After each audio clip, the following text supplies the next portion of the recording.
we are back. Thank you so much for staying with us. And in case you're just joining us, welcome to Kenya's Gold, where the focus of the day today is on learning so much about the flower farming business. What are some of the challenges that are being faced by entrepreneurs in that space, and also some of the solutions to these challenges. Now, to shed more light on that, we do have with us Catherine Riungu, who is a communications consultant in the space of agriculture. Karibu sana, Catherine, and thank you so much for making time to be with us today. Thank you for inviting me. Of course, anytime. Karibu. Karibu sana Riungu. Kwanza kabisa najua ndaanzia sehemu ambayo watu wengi hawajui kukuhusu. Wakati nasoma nikagundua kwamba wewe ni mwandishi, unaandika nakala ama makala yanayohusiana na ukulima. Tuanzie papo hapo, kipi ambacho kilikusukuma? Mimi nimetoka Tharaka Nithi County, ni mzaliwa wa huko. Na nilizaliwa kwa shamba. Na niliona babangu akitulea kutoka kwa mazao ya shamba.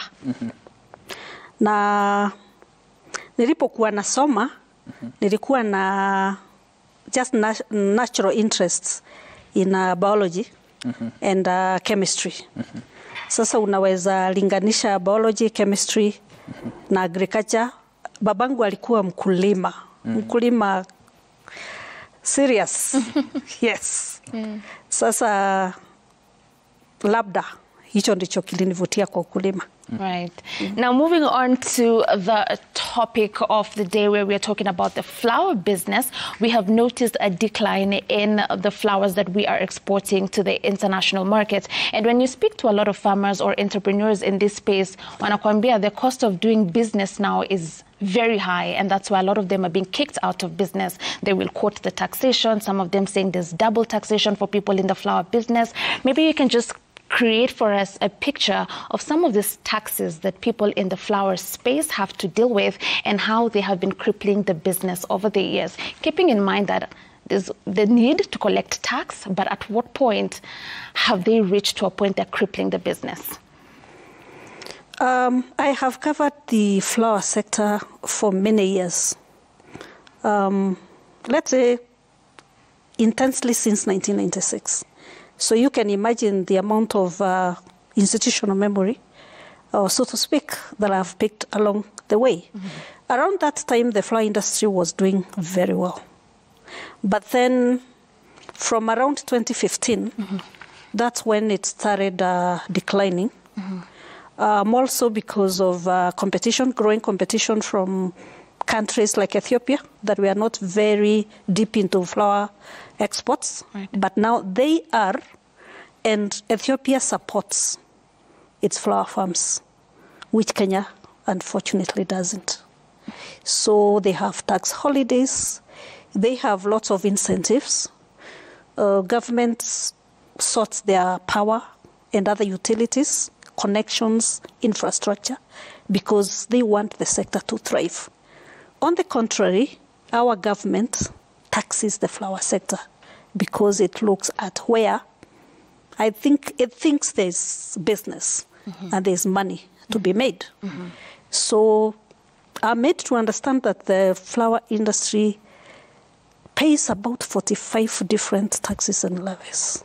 So 45 different taxes and levies. So many regulations. And that is where it is. You will find that in a normal environment, the cost of production is most probably, almost always, passed on to the consumer. In the flower business, remember this is an export business, the growers cannot pass on the increasing cost of production to their consumers, because then our product becomes more expensive in the end markets. But the buyers will opt for what is cheaper. So that is where the sector is as we speak. Right. So that cost is pushed to the grower. Yes. The grower soaks in all the costs. Right. All passes them to the supplier of other ancillary support services. All right. Sasa I mean, it's a vicious circle, so to speak. ni mzunguko namna umesema hivyo, lakini sasa turejelee swala la wewe umeshuhudia 1996 ukiandika, 2015 ukaona kwenda chini kwenyewe, lakini wakati unaandika naamini kwamba unasema tutafute suluhu fulani. Sasa ukichangia sasa katika maandishi yako hadi kufikia sasa, zile suluhu ambazo umetoa wewe ni zipi, na ungependa kwamba serikali labda ifuatilie zile solutions ambazo zipo wakati unataka kuongeza idadi ama nambari na vile vile kule kusafirisha maua kutoka taifa la Kenya kwenda nje?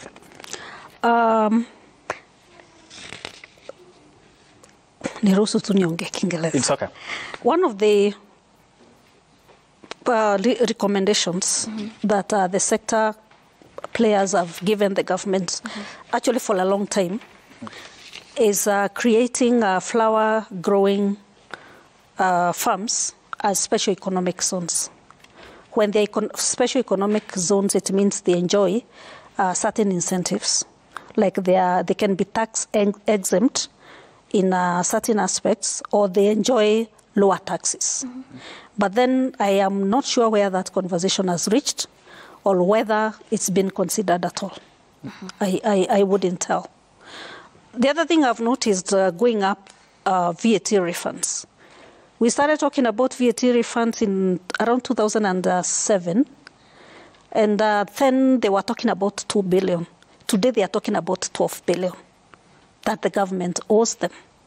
So the government probably could consider refunding these monies so that these people can have cash flow for their operations.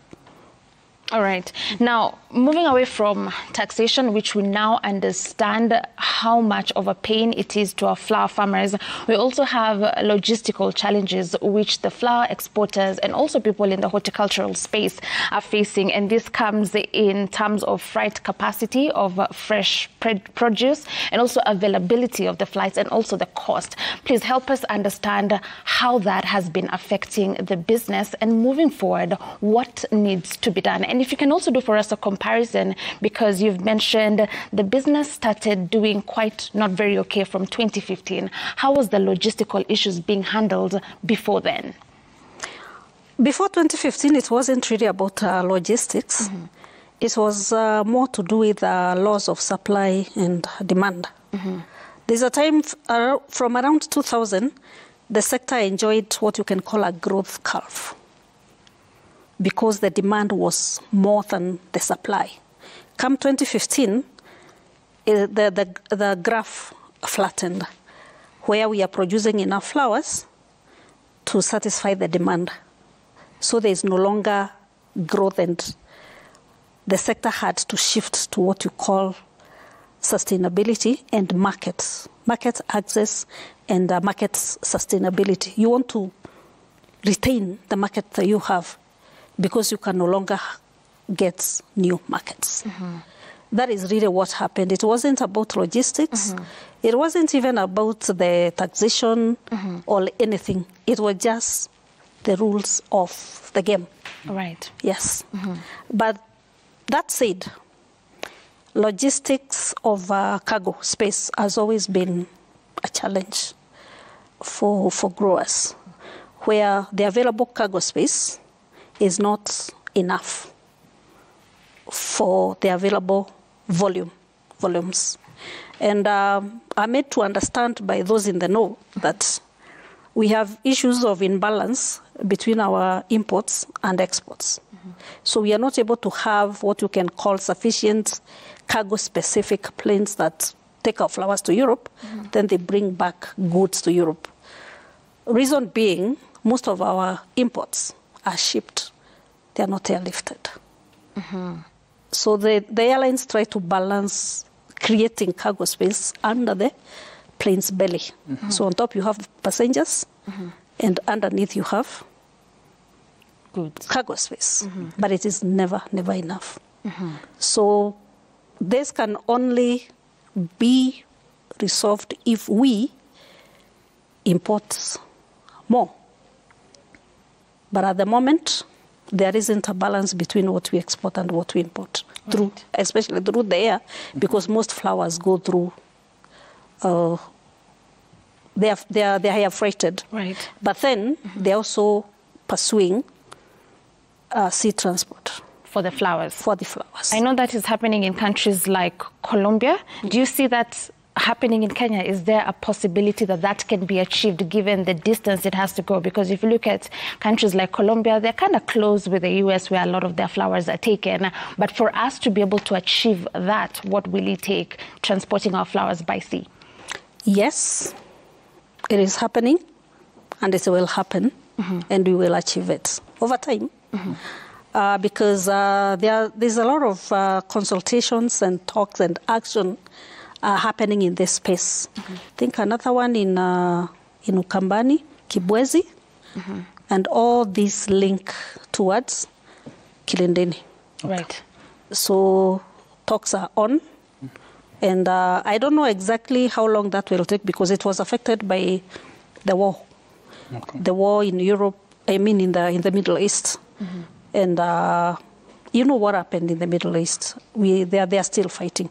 So that kind of affected the deadlines by which we expected to have really had a clear picture on by when.